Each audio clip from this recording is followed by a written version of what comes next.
আমরা সবসময় নতুন ধারার রাজনীতির কথা বলেছি, আমরা সবসময় বলেছি আমরা একটা নতুন ধরনের রাজনীতি গড়ব।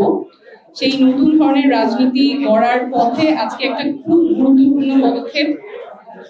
আমরা আমাদের জাতীয় নাগরিক পার্টির মনোনয়ন প্রত্যাশীদের জন্য সারা বাংলাদেশের কাছে আমরা আজকে আমাদের মনোনয়ন ফর্ম উন্মুক্ত করে দিচ্ছি। আপনারা জানেন যে আমাদের রাজনৈতিক প্রেক্ষাপটে রাজনীতিটা আটকে ছিল অল্প কিছু মানুষের মধ্যে। সাধারণত এলাকায় যিনি খুব সৎ, খুব যোগ্য জনপ্রতিনিধি হিসেবে কাজ করতে পারেন, অনেক কারণেই তারা সামনে আসতে পারেন। আমাদের মধ্যে একটা ধারণা অনেকের মধ্যেই আছে যে এলাকায় যিনি গডফাদার, যিনি শীর্ষ দুর্নীতিবাদ, সেই হয়তো এলাকার জনপ্রতিনিধি হবে। আসলে যে সৎ যোগ্য মানুষ, যিনি আসলেই তার এলাকার জনগণের জন্য কাজ করতে চান, তিনি কখনো মনোনয়ন পাবেন না, তিনি কখনো সংসদে সেই এলাকার জনপ্রতিনিধি হিসেবে যেতে পারবেন না। সেই সংস্কৃতিটা আমরা ভাঙবো। আমরা চাই আমাদের সংসদে এমন মানুষ যাবে যারা সত্যিকারের জনপ্রতিনিধি হিসেবে কাজ করবে, যারা রাজনীতিটাকে জনগণের সেবা হিসেবে দেখবে, রাজনীতিটা কোনো আয় রোজগারের পথ হিসেবে না, কোনো ব্যবসা হিসেবে না, কোনো প্রাইভেট এন্টিটি হিসেবে না, বরং জনগণের সেবা করতেই যারা রাজনীতি করতে চায় তাদের জন্য রাজনীতির পথটা উন্মুক্ত হবে। সেই উদ্দেশ্যে আমরা আজকে নির্বাচন পরিচালনা কমিটি থেকে এই প্রেস ব্রিফিং এ 3টা মাধ্যমে আমাদের মনোনয়ন সংগ্রহ করতে পারবেন এবং আমাদের আহ্বান থাকবে আপনাদের যারা আজকে এই প্রেস ব্রিফিং দেখছেন, পরবর্তীতে দেখবেন, আপনাদের এলাকার যেই মানুষটা সবচেয়ে সৎ, সবচেয়ে যোগ্য, আপনাদের কথা সংসদে তুলে ধরতে পারবেন, তাকে উদ্বুদ্ধ করবেন আমাদের মনোনয়ন ফর্ম সংগ্রহ করার জন্য। জাতীয় নাগরিক পার্টির পক্ষ থেকে এটা কমিটমেন্ট, সবচেয়ে যোগ্য প্রার্থীটাকেই আমরা মনোনয়ন দিব। সাধারণত যেভাবে হয়ে আসছে মনোনয়নের ক্ষেত্রে প্রক্রিয়া অস্বচ্ছ থাকে, অনেক ধরনের বাণিজ্য চলে, সেই সংস্কৃতি আমরা ভাঙবো। একদম স্বচ্ছ প্রক্রিয়ায় সবচেয়ে যোগ্য মানুষটাকে আমরা মনোনয়ন প্রক্রিয়ায় অন্তর্ভুক্ত করব। এখন প্রক্রিয়াটাতে চলে আসি। 3 ধরনের প্রক্রিয়ায় মনোনয়ন ফর্ম সংগ্রহ করা যাবে। প্রথমটা হচ্ছে আমাদের যে কেন্দ্রীয় কার্যালয়, সেখানে এসে ফর্ম পূরণ করে মনোনয়ন সংগ্রহ করা যাবে। দ্বিতীয়টা হচ্ছে অনলাইনের মাধ্যমে আমাদের ওয়েবসাইটে গেলে যে কেউ এই ফর্মটা পূরণ করতে পারবেন। আমি ডোমেইনটা বলে দিচ্ছি, nomination nomination nomination.ncppd.org। এটা লাইভ আছে, এখনই যে কেউ গিয়ে এখানে আমাদের মনোনয়ন ফর্মটা পূরণ করতে পারবেন। আপনারা স্ক্রিনে দেখতে পাচ্ছেন, খুব সিম্পল কিছু তথ্য দিয়ে মনোনয়ন ফর্মটা আপনারা ফিল আপ করতে পারবেন। ব্যক্তিগত তথ্য, নাম, পিতার নাম, মাতার নাম, কোন নির্বাচনী এলাকা, রাজনৈতিক তথ্য, পূর্বে কোনো রাজনৈতিক সংগঠনের সাথে যুক্ত ছিলেন কিনা, কোনো সামাজিক কার্যক্রমের সাথে যুক্ত ছিলেন কিনা, দলীয় সম্পৃক্ততা কি, এবং এরপরে নৈতিকতা স্বচ্ছতা নিয়ে কিছু প্রশ্ন আছে, নতুন রাজনীতি বলতে কি মনে করেন, এবং শেষে রাজনৈতিক সিভি এবং একটা ফিল্ম। তো 2 ধরনের প্রক্রিয়ার কথা বললাম। একটা হচ্ছে আমাদের যে কেন্দ্রীয় কার্যালয়, এখন যেখানে প্রেস কনফারেন্সটা হচ্ছে, সেখানে এসে মনোনয়নপত্র জমা দিতে পারবেন। অনলাইনে যে কেউ ঘরে বসে মনোনয়নপত্র জমা দিতে পারবেন।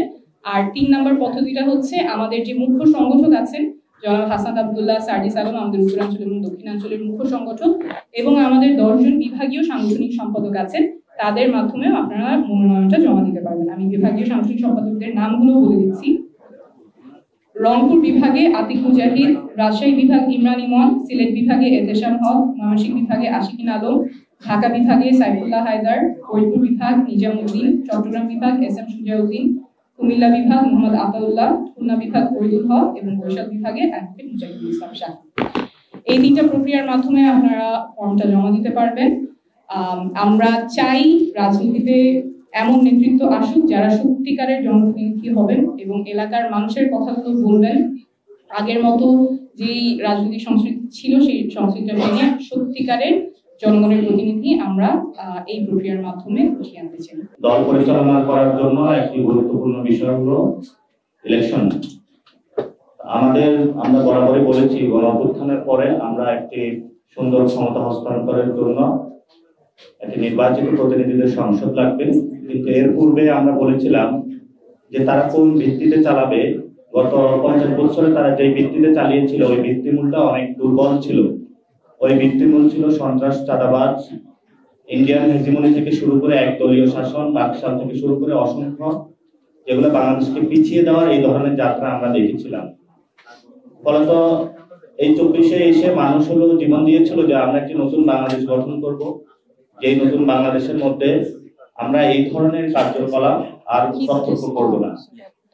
সেই জায়গা থেকে সংস্কার ঐকমত্য কমিশন গঠন হয়েছিল। ঐকমত্য কমিশনে সবগুলো দল মিলে, 30টির অধিক দল মিলে তারা একটা পর্যায়ে এসেছে, একটা রিপোর্ট জমা দিয়েছে, সুপারিশমালা দিয়েছে। সেটার উপরে সরকার একটা আদেশ জারি করার কথা, কিন্তু রাজনৈতিক দলগুলো নিজেদের এখন যে মার্চ রয়েছে সেখানে হলো জামায়াত এবং বিএনপির মুখোমুখি অবস্থানে রয়েছে। এমন পরিস্থিতিতে আপনারা দেখেছেন নির্বাচনের ডামাডোল বেজে গিয়েছে। আমাদের যেমন সংস্কার প্রক্রিয়া এগিয়ে নিতে হবে, সাথে সাথে আমাদের একটি সুন্দর পার্লামেন্ট উপহার দেওয়ার জন্য কাজ করতে হবে। তো আমাদের দল থেকে বা আমাদের দলের খুব একটা সুন্দর টিম আপনাদের সামনে উপস্থিত হয়েছে। আপনাদের একদম আমাদের সর্ববামে যিনি আছেন সুপ্রিম কোর্ট লয়ার জহিরুল ইসলাম মুসা, তারপরে আছেন আব্দুল্লাহ আল আমিন, উনিও অ্যাডভোকেট এবং নারায়ণগঞ্জের দায়িত্বে আছেন আমাদের শৃঙ্খলা কমিটির প্রধান হিসাবে দায়িত্ব পালন, ছাত্র সংগঠনগুলো দেখছেন। আমাদের পলিসি এবং রিসার্চ উইং এর হেড খালেদ সাইফুল্লাহ আছেন, আমাদের যুগ্ম আহ্বায়ক এবং আমাদের ইন্টারন্যাশনাল যে রিলেশন টিম আছে সেখানে মাহবুব আলম আছেন। আমার ডান পাশে রয়েছেন আমাদের সিনিয়র যুগ্ম সদস্য সচিব তাসনিম জারা, আপনারা সবাই তাকে চিনেন। এরপরে রয়েছেন আমাদের সিনিয়র যুগ্ম আহ্বায়ক আরিফুল ইসলাম আদিব।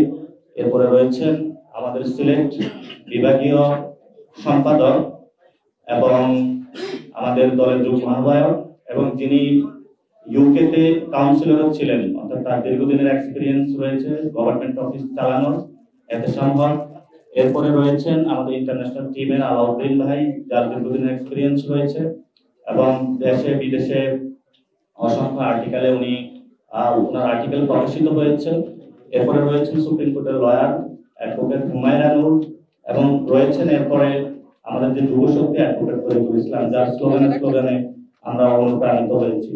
আমাদের সাথে আরেকজন রয়েছেন সাইফুল্লাহ হায়দার, যিনি আমাদের বিভাগীয় সম্পাদকের দায়িত্ব রয়েছেন। আমরা একটি সুন্দর টিম গুছিয়েছি বাংলাদেশের সুন্দর গুছানোর মাধ্যমে একটা ইলেকশন জনপ্রতিনিধিদের উপহার দেওয়ার জন্য। বর্তমান যে পরিস্থিতি রয়েছে এই পরিস্থিতির মধ্য দিয়ে একটি দল নিজস্ব কিছু ব্যক্তিকে মানুষের উপরে চাপিয়ে দেওয়ার চেষ্টা করে। আমরা এই দুর্বৃত্তায়ন ভাঙতে চাই।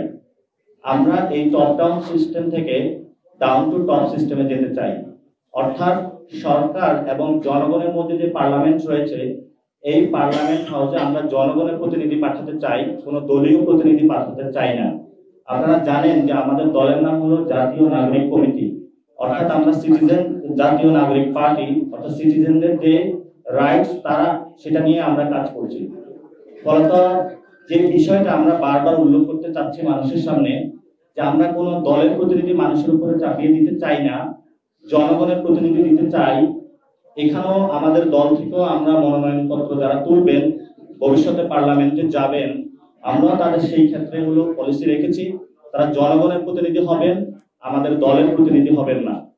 এবং আপনারা জানেন যে আমাদের পার্লামেন্টারি যে সিস্টেম রয়েছে সেটাতে সবাই আমাদের ট্যাক্সের টাকা দিয়ে সেখানে যে সংসদ সেশনটা চলে থাকে, সবাই কালবার ব্রিজ তার এলাকার কি সমস্যা সেগুলো বলে থাকে, কিন্তু আমাদের রাষ্ট্রীয় যে আইনগুলো বানানোর কথা, ড্রাফটিং করার কথা, সেই বিষয়ে তাদেরকে আরো স্কিল সেট থাকে না। আমরা যদি ভালো কিছু প্রতিনিধি সংসদে পাঠাতে পারি তাহলে আমাদের যে রুলস রেগুলেশন, জনগণের যে সমস্যাগুলো, স্টেট পলিসি যে ডিসিশন রয়েছে সেখানে আমরা সমাধান করতে পারবো বলে আশা করি। সেই জন্য যে আগামী যে জাতীয় ইলেকশন রয়েছে, ত্রয়োদশ জাতীয় সংসদ নির্বাচন, সেই উপলক্ষে আমরা আমাদের মনোনয়ন আবেদন ফর্মের কার্যক্রম আজকে থেকে উদ্বোধন করলাম।